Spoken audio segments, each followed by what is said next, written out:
Food fest സംഘടിപ്പിച്ചു. Mynagappally MSHSസിലാണ് food fest നടത്തിയത്. അടുക്കള പച്ചക്കറി തോട്ടത്തിന്റെ ഉദ്ഘാടനവും നടന്നു.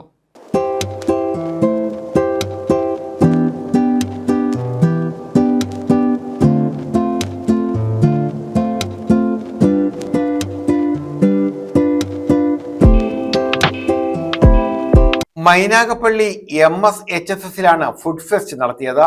സ്വാദുത്സവം എന്ന പേരിലായിരുന്നു പരിപാടി. ഇതോടൊപ്പം അടുക്കള പച്ചക്കറി തോട്ടത്തിന്റെ ഉദ്ഘാടനവും നടന്നു.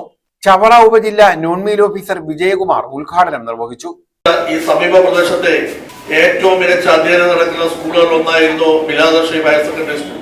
പ്രത്യേകിച്ച് ഞാൻ 10ാം ക്ലാസ് പഠിക്കുമ്പോഴാണ് ഇവിടെ ആദ്യമായി ഹയർ സെക്കൻഡറി വരുന്നത്. ഈ ഹയർ സെക്കൻഡറിക്ക് അഡ്മിഷൻ കിട്ടാൻ വേണ്ടി കൊല്ലത്തിൽ നിന്ന് പോലും കുട്ടികൾ വരുന്ന ഒരു അനുഭവം ഉണ്ടായി. പിന്നീടുള്ള അവസരങ്ങളിൽ ഇതിനോടനുബന്ധിച്ച് ഒരു +2 സെന്റർ നടത്തുവാൻ എനിക്ക് അവസരം കിട്ടി. ആ സമയത്ത് ഞാൻ കണ്ട ഒരു പ്രത്യേകത, നമുക്ക് കുട്ടികളെ ക്യാൻവാസ് ചെയ്ത് ട്യൂഷൻ സെന്ററിൽ കൊണ്ടിരുത്തിയാൽ മാത്രം മതി ഹൈ മെറിറ്റോടുകൂടി പാസ്സാവും. കാര്യം അന്ന് 500 മാർക്കിന് മേലുള്ള, അത് മാർക്കിന്റെ അടിസ്ഥാനത്തിലായിരുന്നു അഡ്മിഷൻ. എബോവ് 500 മേലുള്ളവർക്ക് 1600 മാർക്ക് മാത്രമേ ഇവിടെ ഹയർ സെക്കൻഡറിയിൽ അഡ്മിഷൻ കിട്ടൂ എന്നുള്ള ഒരു രീതിയിലായിരുന്നു ഈ സ്കൂൾ പ്രവർത്തിച്ചുകൊണ്ടിരുന്നത്. പിന്നീട് എപ്പോഴോ ഞാൻ മനസ്സിലാക്കിയിടത്തോളം ഹൈസ്കൂളിലും UP യിലും ഒക്കെ കുട്ടികൾ കുറഞ്ഞു.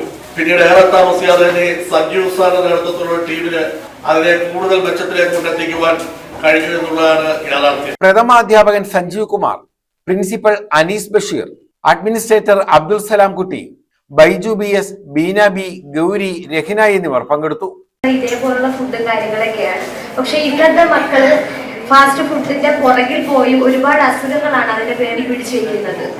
നിങ്ങൾക്ക് ഇതിനെക്കാട്ടി ഏറ്റവും ഇഷ്ടപ്പെട്ട നിങ്ങൾക്ക് അങ്ങനെയുള്ള ആഹാരങ്ങളുമാണ്. പക്ഷെ ഇതിന് ഇതിൻ്റെതായിട്ടുള്ള പ്രത്യേകത ഉണ്ടെന്നും അത് എത്രത്തോളം വലുതാണെന്നുള്ളതും ഈ ഇരിക്കുന്ന ഓരോ കുഞ്ഞുങ്ങൾക്കും അറിയില്ല.